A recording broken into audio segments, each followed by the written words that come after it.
کتاب الجماعت والامامہ، اس کے اندر امام بخاری رحمۃ اللہ تعالی علیہ نے فصل باندھی ہے،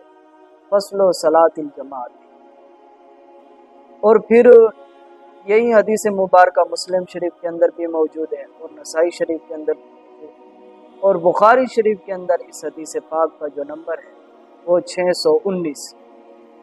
ان عبداللہ ابن عمر رضی اللہ تعالیٰ عنہ، حضرت عبداللہ ابن عمر رضی اللہ تعالیٰ عنہ سے یہ حدیث پاک مروی ہے۔ آپ فرماتے ہیں ان رسول اللہ صلی اللہ تعالیٰ علیہ وآلہ وسلم،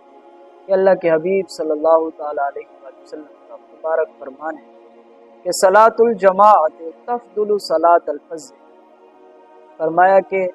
باجماعت نماز ادا کرنا اکیلے نماز ادا کرنے سے اتنی فضیلت ہے کہ سب یوں و 20 درجہ، فرمایا 27 نماز درجہ باجماعت نماز جو ادا کرتے ہیں اس کو حاصل ہے۔ گویا کہ جو شخص باجماعت نماز ادا کرتا ہے اس کو نماز کے ساتھ 27 درجے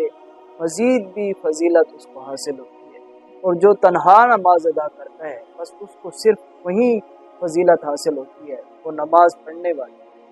گویا کہ باجماعت نماز ادا کرنے میں مسلمان کے بہت زیادہ فوائد موجود ہیں، اور نماز کو ترک کر دینے کے اندر مسلمان کا نقصان ہے۔ اور پھر ایک اور روایت میں ہے وفی روایت 25 درجہ، اور اس میں فرمایا گیا اللہ کے رسول صلی اللہ علیہ وسلم نے فرمایا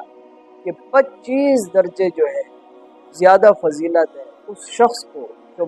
باجماعت نماز ادا کرتا ہے اس پر جو تنہا نماز ادا کرتا ہے۔ گویا کہ جو باجماعت نماز ادا کرتا ہے اس کی بہت زیادہ فضیلت بیان کی گئی ہے جسے رسول صلی اللہ علیہ وسلم نے، تو ہمیں چاہیے کہ ہم کثرت کے ساتھ باجماعت نماز ادا کریں۔ امام احمد بن حنبل رحمۃ اللہ تعالی علیہ نے اپنی مسند کے اندر حدیث مبارکہ لائی، حدیث پاک کا نمبر ہے 5112، اور امام حیثمی رحمۃ اللہ تعالی علیہ نے مجموع الزوائد کے اندر یہ حدیث پاک لائی ہے، اور امام دلمی رحمۃ اللہ تعالی علیہ نے مسند فردوس کے اندر یہ حدیث پاک لائی ہے۔ ان عبداللہ ابن عمر رضی اللہ تعالیٰ عنہ، حضرت عبداللہ ابن عمر رضی اللہ تعالیٰ عنہ سے یہ حدیث پاک روایت ہے۔ آپ فرماتے ہیں قالا سمعت رسول اللہ صلی اللہ علیہ وسلم یقول،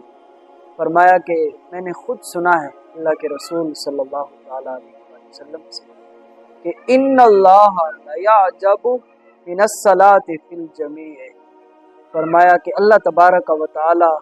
باجماعت نماز ادا کرنے والوں کو بہت زیادہ پسند کرتا ہے۔ جب اللہ تبارک و تعالی باجماعت نماز ادا کرنے والوں کو بہت زیادہ پسند فرماتا ہے